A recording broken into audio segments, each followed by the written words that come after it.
So guys welcome to Daily Football Madness और it is El Clasico time.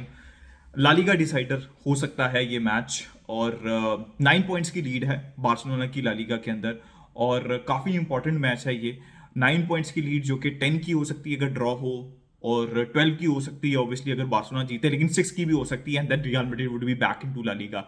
तो हमने देखा है कि 10 पॉइंट्स 12 पॉइंट्स की लीड भी जो है वो जो लीड होती है वो गिव अवे की गई है पास के अंदर, डिफरेंट लीग्स के अंदर, इवन लालीगा के अंदर भी एथलेटिको मैड्रिड ने की थी कुछ साल पहले।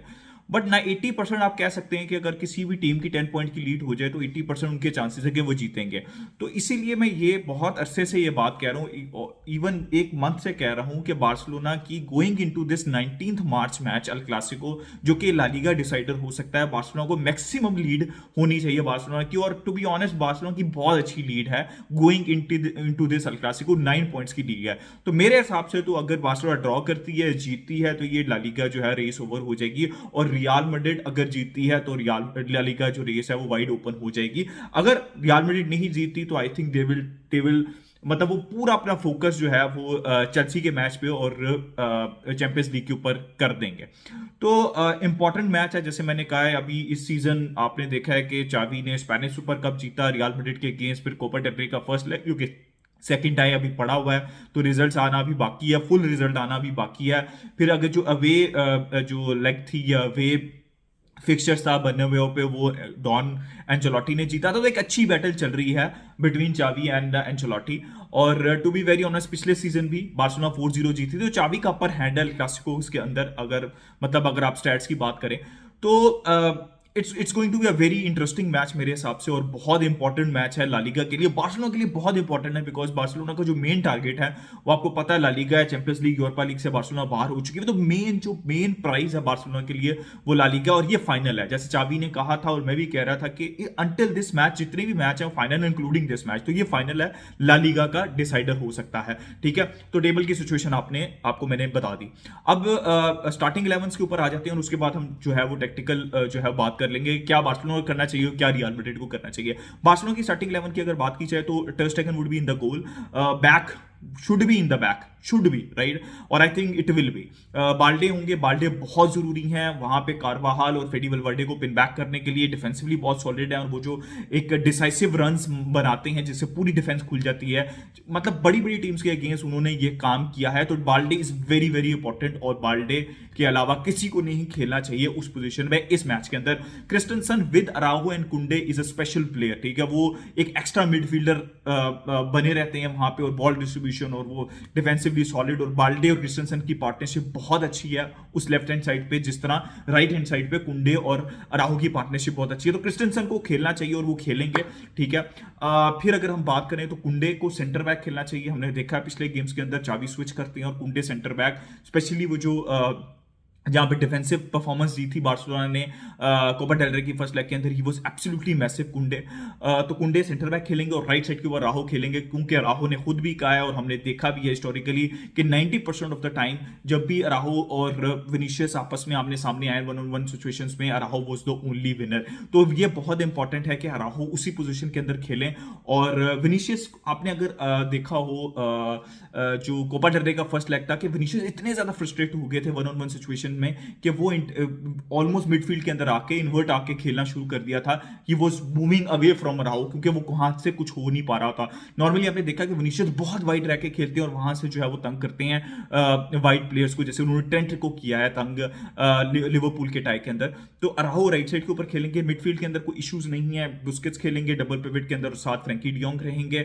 पेड्री नहीं है which is a huge miss, क्योंकि पेड्री कंट्रोल देते हैं और हमने देखा है कि जब से जो है वो पेड्री अवेलेबल नहीं है तब से बार्सिलोना को बहुत सी प्रॉब्लम्स हो रही हैं कंट्रोल के लिए, ठीक है, मिडफील्ड के अंदर। बट नहीं है तो नहीं, अब क्या किया जा सकता है। I think Kessie should be playing in that position ahead of Pablo Torre and ahead of Sergio Roberto, because मतलब आप ऑन एंड ऑफ परफॉर्मेंसेस दी हैं लेकिन कैसी ने इतना शो किया है कि he deserve a chance in this match ahead of Pablo Torre and Sergio Roberto. Left side के ऊपर पाब्लो टोरे की बात वही सिंपल सी है कि भाई वो स्टार्ट ही नहीं किया तो अभी इस मैच में तो स्टार्ट नहीं कर सकते। This is not the match to start Pablo टोरे।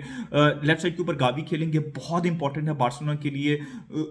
मिडफील्ड जो है उनकी प्रेस करने के लिए, फॉरवर्ड्स को प्रेस करने के लिए गावी बहुत इंपॉर्टेंट रोल प्ले करते हैं और गावी का अच्छा गेम होना बहुत जरूरी है बार्सिलोना का अच्छा गेम होने के लिए।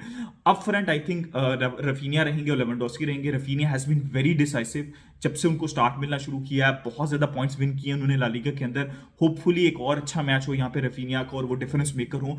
लेवेंडोस्की के पास अपॉर्चुनिटी है, वो इंजरी से वापस आए, पहला गेम इतना अच्छा नहीं था उनका इंजरी से वापस आने के बाद, but this is the game जहां पे वो डिफरेंस मेक कर सकते हैं। तो guys this should be, I think this will be and it should be the starting 11 for Barcelona.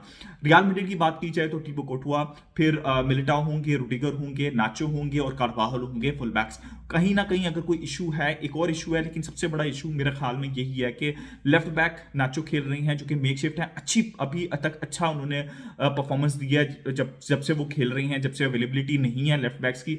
Right back में अंदर कार्वाहल है, वो इंजर्ड होते हैं, तो समझ नहीं है आपके पास कि कौन सा राइट बैक वहां पे खेलेगा। तो ये प्रॉब्लम है और जो कि काफी अरसे से ये प्रॉब्लम और रेक्टिफाई करनी पड़ेगी रियल मैड्रिड को। तो ये बैकलाइन होगी जो कि अच्छा परफॉर्म किया उन्होंने कुछ मैचेस में, स्पेशली अगेंस्ट लिवरपूल। फिर मिडफील्ड के अंदर आई थिंक यही एक जहां पे कंफ्यूजन है कि कामाविंगा स्टार्ट करेंगे या चोमेनी स्टार्ट करेंगे।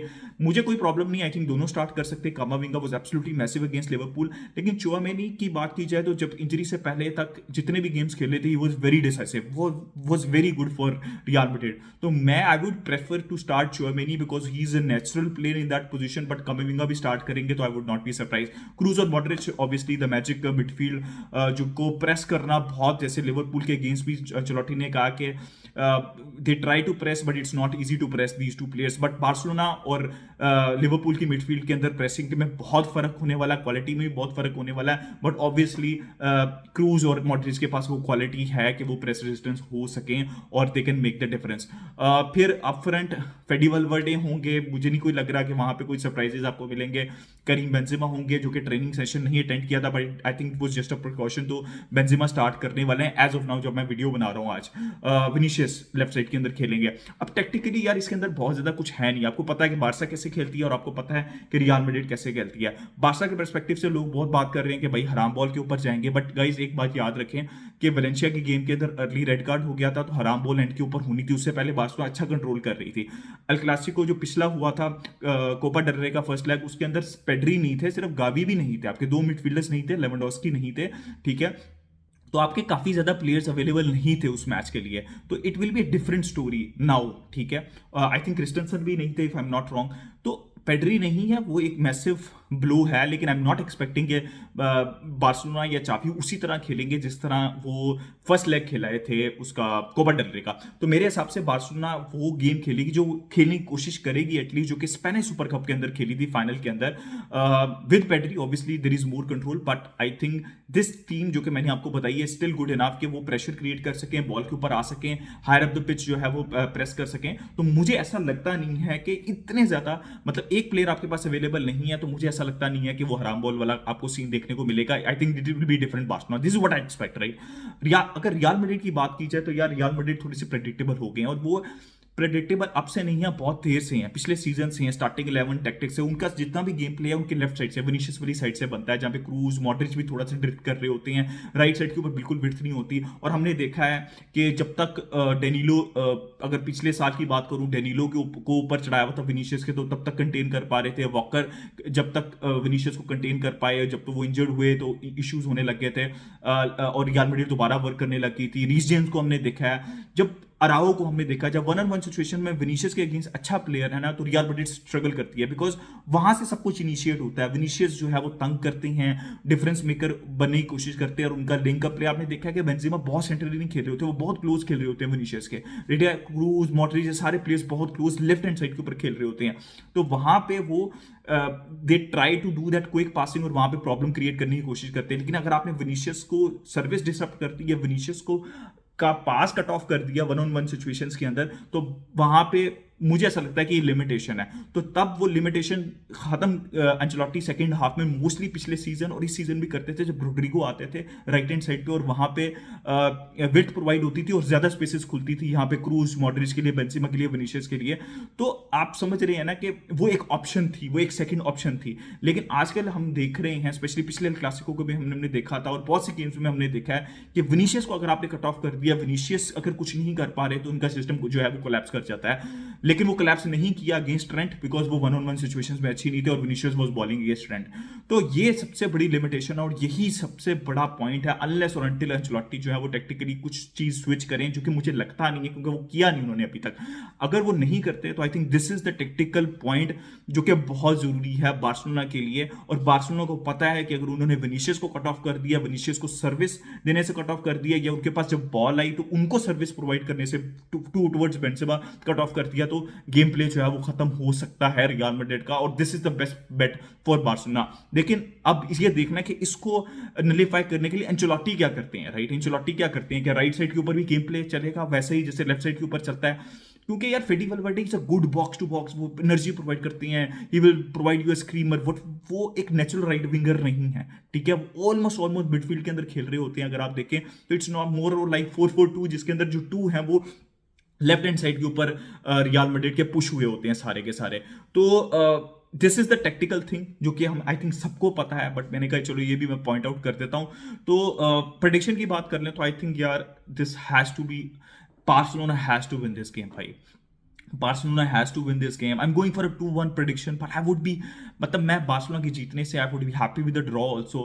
Obviously, I will not be happy at all क्योंकि सब चीजें ओपन हो जाएंगी। Belief system real Madrid, you don't want to give belief to Real Madrid that they can come back into La Liga also, ठीक है? Because they have the experience to do it. तो मेरे हिसाब से I would take draw, I would take a win, but I'm going for a 2-1 win for Barcelona at Camp Nou and take advantage of La Liga क्योंकि ये La Liga decider हो सकता है मेरी ओपिनियन में। Do let me know your opinion in the comment section regarding the lineup. अपनी prediction दें कौन जीत रहा है ये El Clasico LaLiga decider. Like subscribe share, keep enjoying football. Until next time, goodbye from me.